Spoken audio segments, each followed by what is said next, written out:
Why are you so interested in the conservation and the protection of the environment, Nick? I've been involved in conservation work and the protection of the environment for about 15 years now, but specifically to do with subtropical and tropical rainforests.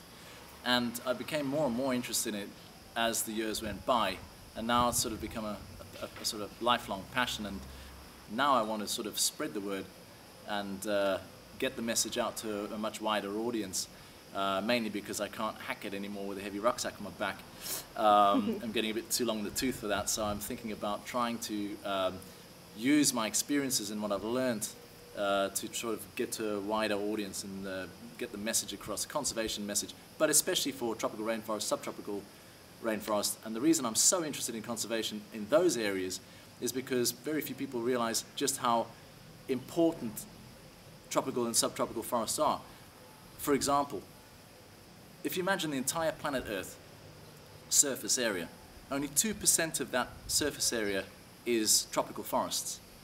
But 50% of all living creatures and plants is in that 2% of the world's surface. So this is one of the main reasons that I'm so interested in conservation in specifically tropical forests. I mean, the National Cancer Institute, I believe it is in the United States, says that of all the plants they test, 70% of the ones that show cancer-fighting properties, 70% of them come from tropical forests. So what would happen if we lost all our tropical forests? So I'm very, very excited and interested in promoting it and using my experiences of the last 15 years of my work in conservation to try and get that message out and promote it in a positive way. Yeah, and how will you pass this message to a wider audience? Well, I'm hoping to write.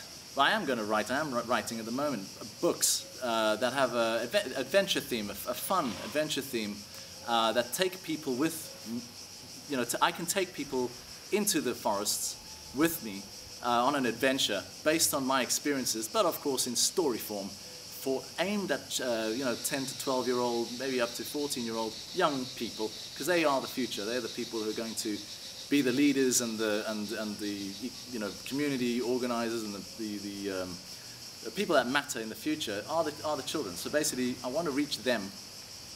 Western children, Europe, Canada, Australia, America, everywhere, they're educated in conservation largely, and they are in the developing world as well, but largely more so in European, but they won't ever, or they very rarely visit tropical forests or tropical environments. So I want them to get an appreciation of this and take them there through the books. The children that I'm hoping very much that the books are translated into lots of different languages, because the children that do live in these tropical forests, the kids that actually live with the jaguars and the monkeys and the crocodiles, if they're not educated in it, they don't understand why the area they live in is so important, why would they care about what happens to it? I want to try with these books also to reach those kids, and so that they have a deeper understanding, with this conservation message, but a fun story. So a fun story that they can get into and enjoy, but that highlights conservation issues and shows them what's going on in the world, because it's very topical, the whole world now. All governments will acknowledge the very serious and pressing need to conserve and manage natural resources worldwide right now.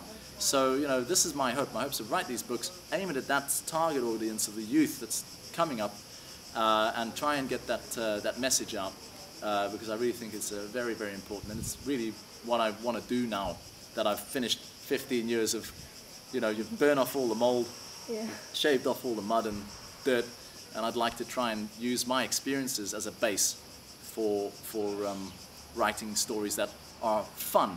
Because who wants to learn about these things in classrooms? That's great, but it's much more fun if you can use anecdotal stories that illustrate, conservation issues in a fun and entertaining way. Kids are probably going to relate to that. Okay, and last question here. What is your vision for the future and the continued preservation and sustainability of our remarkable planet? My vision is when I was working in, for example, Central America, where you have amazing civilizations like the Aztecs and the Maya and the Inca, amazing civilizations. They actually faced very, very similar problems that we're facing today in terms of conservation issues. They would, you know, deforest a whole big area, you know, slash and burn farming to grow corn.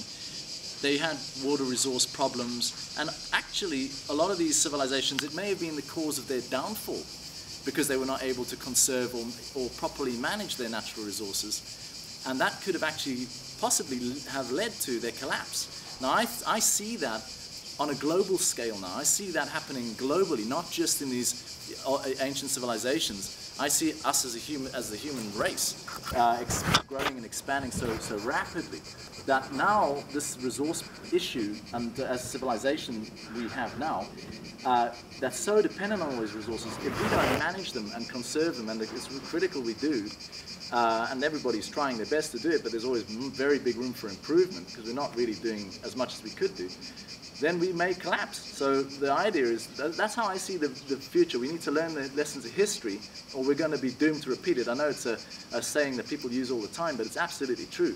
If you look at all the great civilizations, they always end up in trouble when they overstress their resources. So, you know, that's the way I see it. If education's the key, the youth is the future. That's the way forward as far as I'm concerned, and for my little part that I can play is to take my life experiences of the last 17 years of working in tropical forest and try and create a message that highlights awareness and focuses people's awareness on these issues in a very positive way that will help them understand why it's so important to do this and work towards saving what we've got, and in an understanding way, understanding all the concerns on both sides of the coin though. So really, I suppose in a long-winded way, that's my sort of vision for the future as far as my part in conservation for the world as a whole, but tropical conservation specific, you know. Okay, thank you very much. Yeah, no problem, my pleasure.